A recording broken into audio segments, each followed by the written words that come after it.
My name is Olivia Carter. I'm 31 years old, and I live in Charlotte, North Carolina. If you met me a few years ago, you would have seen an ordinary woman with a small apartment, a dependable job, and a dream that felt much bigger than my bank account. People often assume that if someone becomes successful, they must have started with money or connections. I didn't have either. Everything I built came from late nights, second jobs, and countless moments when quitting seemed like the easier choice. But none of that mattered to the woman who would eventually become my mother-in-law. To her, I was just the girl who was after her son's money. The strange part? Her son wasn't rich. What happened next still shocks me whenever I think about it. The woman who spent years calling me a gold digger would one day sit across from me, begging me not to sign a contract that would change her life forever. And by then, the decision was entirely mine.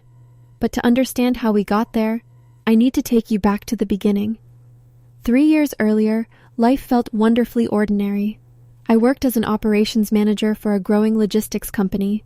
The hours were long, the paycheck was decent, and every month I quietly moved part of my salary into savings. Most people thought I was just being careful with money. They didn't know I had a dream.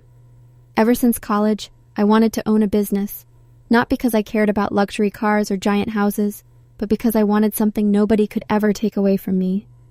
My parents had raised me with one simple lesson. Respect isn't given because of your last name. It's earned by how you treat people. Those words stayed with me. Then I met Daniel. We met in the least romantic place imaginable, a crowded grocery store. He accidentally reached for the same carton of milk I was grabbing, smiled awkwardly, and apologized 3 different times before I started laughing.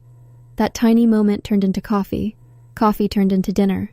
Dinner slowly became a relationship that felt surprisingly easy.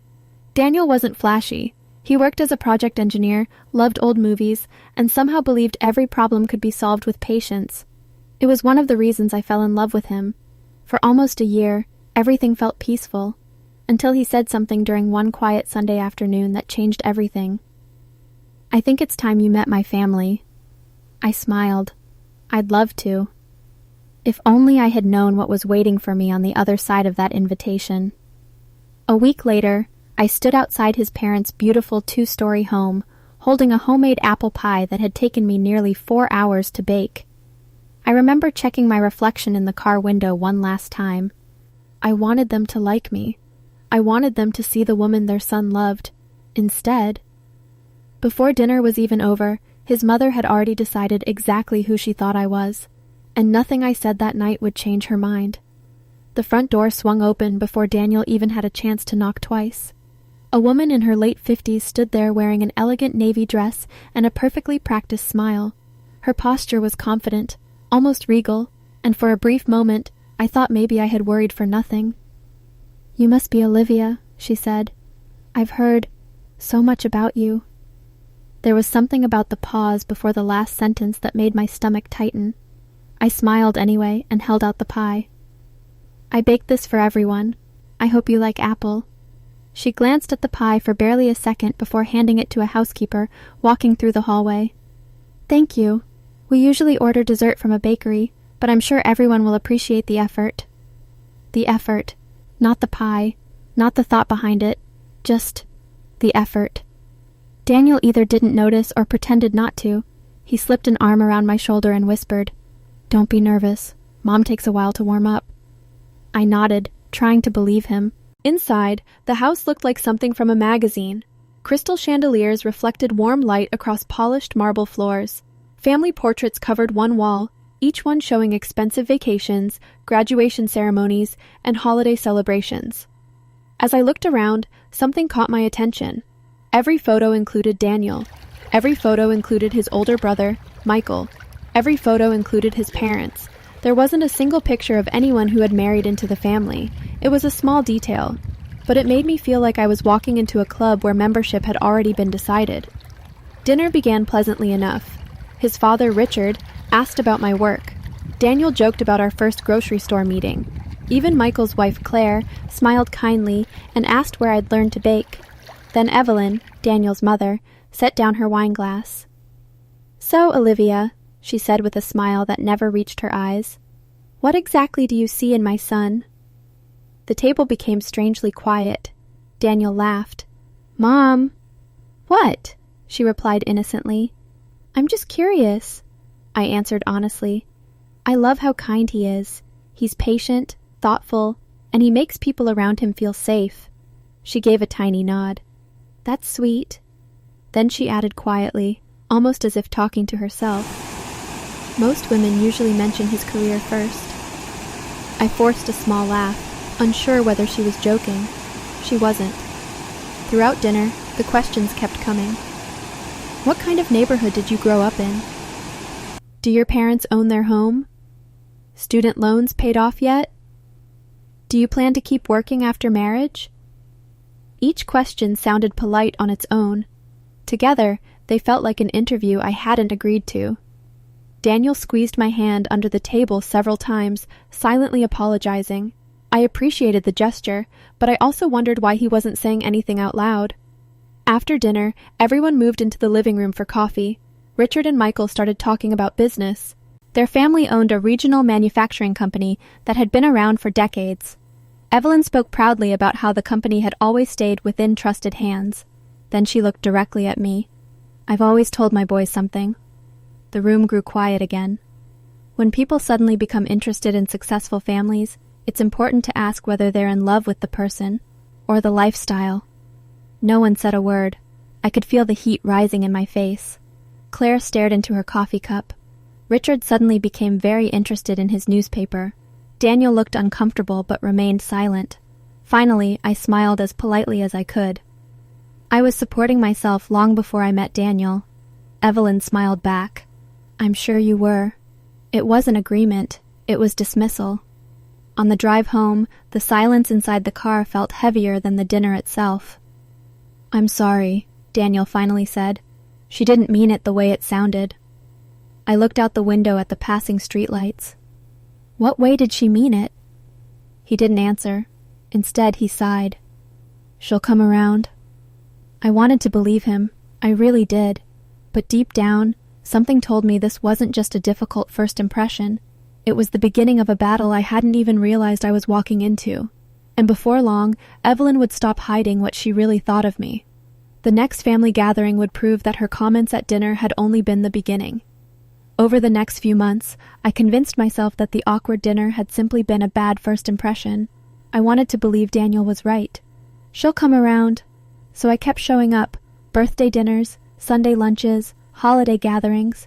Every time Evelyn invited us, I accepted with a smile, hoping that if she got to know the real me, she'd eventually realize she had judged me too quickly. Instead, she became better at hiding her insults behind polite words. Whenever someone complimented my work, she'd quickly add, "Well, it's always nice to have a little spending money." If Daniel mentioned that I'd received a promotion, she'd smile and say, "That's wonderful." Although once children come along, careers usually become less important. It was never direct enough for anyone else to call it rude, but it was always enough to make me feel smaller. I started noticing something else.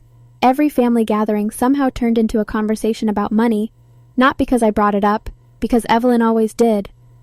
One afternoon, while everyone was enjoying a barbecue in their backyard, she looked at Daniel and asked loudly, "So, have you two talked about a prenup yet?" The conversation stopped. Even the children running through the yard seemed quieter for a moment.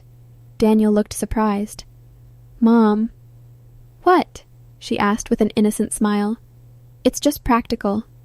Then she turned to me. "You understand, don't you? Our family has worked very hard for what we have." I nodded politely. I've never had a problem with a prenup. That answer caught her off guard. For the first time, she blinked. "You haven't?" I smiled.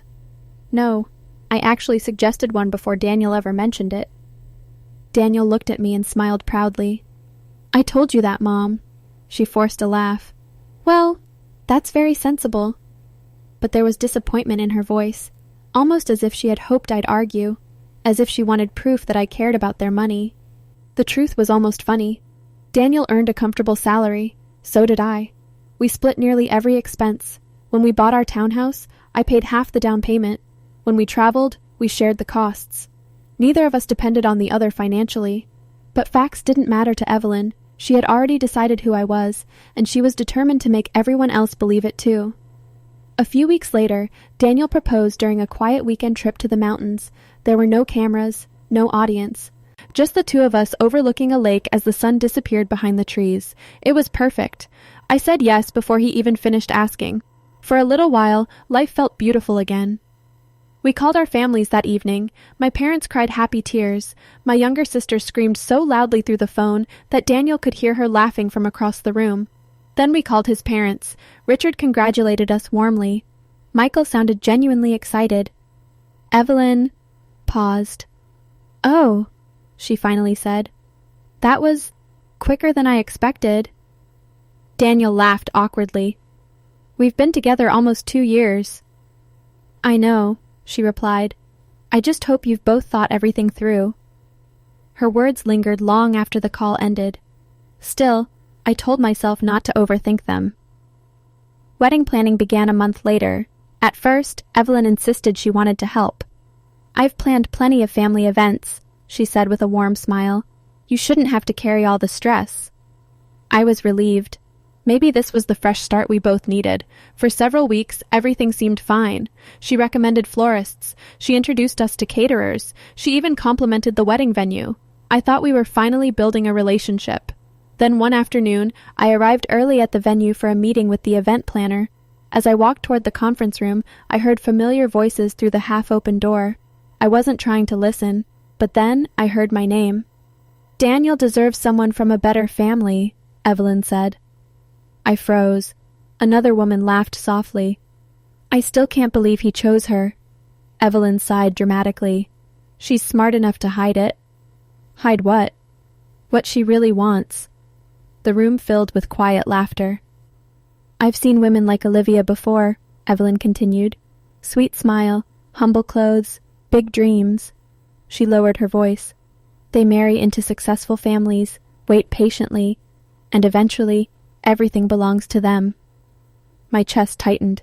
Every breath suddenly felt heavy. Someone asked, "Do you really think she's after the family money?" Without hesitation, Evelyn answered, "I'd bet my life on it."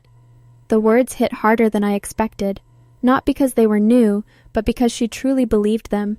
Every smile, every polite conversation, every offer to help with the wedding, it had all been an act.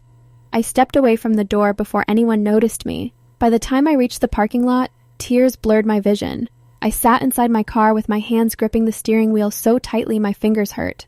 I wasn't crying because she disliked me. I was crying because I had spent months trying to earn the respect of someone who had already decided I would never deserve it.